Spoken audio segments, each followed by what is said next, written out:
Yo, what's up guys, here GTA Pupser here, and welcome back to another brand new GTA video. In today's video, we're going to be explaining some information along those lines of the leaked Cops and Crooks information, and more explaining about them coming from our insider from Rockstar, Tez Funds 2, and also about a big VR project that Rockstar could be working on with the new company, Ruffin Games, that they are now, own and such like that. So let's get right into today's video. So yes guys, Tez Funds 2 came out the other day explaining some more information on how this leaked Cops and Crooks, like the leftovers, how that works, how Rockstar, does the leftover files. Do they take them out of the game? Do they keep them in the game? And someone actually asked him this on the GTA forum site, and they said, you clearly don't understand how this works.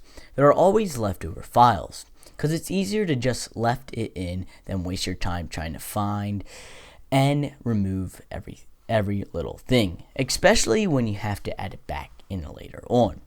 So waste your time if you can just leave it. It doesn't hurt anyone. Literally, every time they just cut something out, there are some leftovers in the code. And Tez Funds 2 actually goes on to say that that's a little stretch, and I find it a bit hard to swallow that they could purposely decide to leave the leftovers behind. Probably just a slip under the radar due to short time window they had. They likely had to adapt quickly to Plan B, aka Summer DLC, and ensure the deadline is met, putting pressure on the developers.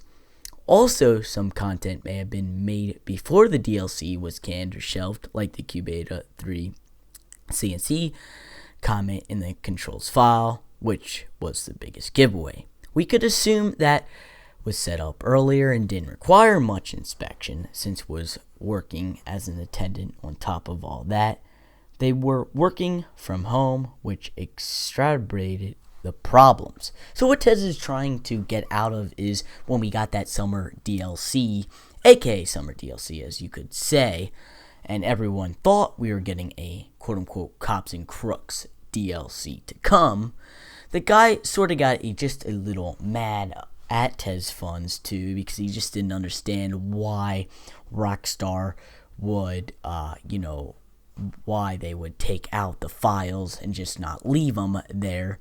But they sort of did leave the Cops and Crooks files there, but then quickly just had to forget about them and get the summer DLC files going, so they could meet the deadlines met and everything. So they just left them, the Cops and Crooks DLC stuff, in the file, and then quickly worked on the summer DLC, because again, we did get the summer DLC a little late this year, and again, we thought we were going to get it earlier, but with this pandemic going on, we sort of got it late. Tez Funds 2 said, the developers need to have time to get all the things made and such like that. So that's why Rockstar just didn't go, hey, we're going to take the Cops and Crooks DLC's files out of here. We're probably going to bring out the Cops and Crooks DLC sometime in the future.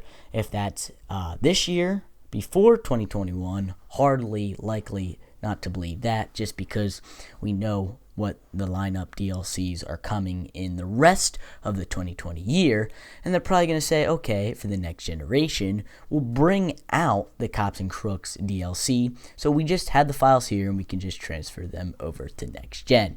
And actually, the guy responded to Tez Funds 2 from his post, and he goes, wait, you mean my post or his post? I'm assuming you mean his post, since I exactly the same thing you did. LOL. Yeah, that's the theory of the stretch. There's always some leftovers in the code. It goes on to say about the leftovers of the code. And Tez Funds 2 goes to say, sorry, my bad. I drifted away in my post. What I'm trying to say is that Rockstar before had to put in the time and effort to remove almost all traces of the future content related leftovers. So it's more of a little tax they had adhered to yet. So it's also not that much of a big deal to held responsible for. This time it's sort of that went unchecked, that I believe the reason for that is both the pandemic and the sudden shift in direction. So again, that is true. what I'm basing off of the last quote in GTA forum site, that what Tez is trying to go off of is that they wanted to leave this in the files because they know that they're probably, more than likely, 75% sure that these Cops and Crooks DLC is going to come in the future. Now, moving on to something that we did find out a couple days ago. It actually leaked on the 4chan site, as you know, rumors been going around that Rockstar has been working on maybe a VR game of GTA 5 for the next generation consoles, for maybe the PS5 coming out actually in a couple weeks or days from now, and thinking that we could get something off of that. And here's a picture of this leak on the 4chan, and they said Rockstar Games is working on a VR version of GTA 5 for the PS5. They started working on it 4 to 5 months ago and currently use a Steam Index as current headset. It's their main selling point to upgrade to PS5, similar how First Person was their selling point to PS4. They inquired Ruffian Games to help the project, especially of the performance they did on the Rockstar ports. The other one is Max Payne 3 VR, which seems to be on the hold because of the PS5 release of GTA 5. It's unknown if the VR version will work in GTA Online, but GTA 5 will full VR support either Christmas 2020 or summer 2021. And just from reading this point I'm pretty sure this is fake. I'm 50% sure, because they go on to say how they're saying that Rockstar last year, or when the next generation GTA 5 came out for the Xbox One and PS4, that Rockstar was focused on first person and was their best selling point. And now they think, okay, if we move it to VR for the next generation consoles, it would go well again. So again, they're trying to occur that Ruffian Games did help out. And again, if we did get Ruffian Games to help out with games, they're not really a VR supported studio. You know, Rockstar probably bought it to help other games and not the VR point. If Rockstar wanted to work on the VR games itself, they would have to get in a partnership or buy a studio that would completely work off of VR games themselves. And that's what basically Tezfans2 said on the GTA forum site when someone shared this link to them. Now, going off of the Ruffian Games, that Rockstar bought that, actually Take-Two Interactive and the founder of Rockstar Games, Sam Houser, actually came out on October 14th, 2020, a business letter going off of the basically the official announcement that they have purchased Ruffian Games. And Sam Houser said, "We are thrilled to have Ruffian join the Rockstar Games family." Founder of Rockstar Games. The Ruffian team was a talented addition to Rockstar Global Studios, and we look forward to working together on future projects. And the co-founder of Ruffian said, "We are incredibly excited to be joining the Rockstar team.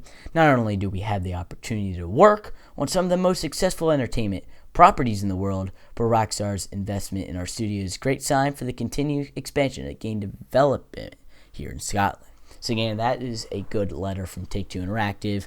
And again, guys, this is why Tezfans2 thinks that's why Rockstar wanted to keep these files in the game for the upcoming Cops and Crooks DLC and whenever we get it. And I really hope we do get one, because I was really looking forward to having a DLC going off of cops and owning police stations and all that. So again, guys, if you did enjoy today's video, a like rating would be super awesome. Remember to subscribe to GTA Pupster's channel. My name is Pup here, and I'll see you guys in the next video. Peace out.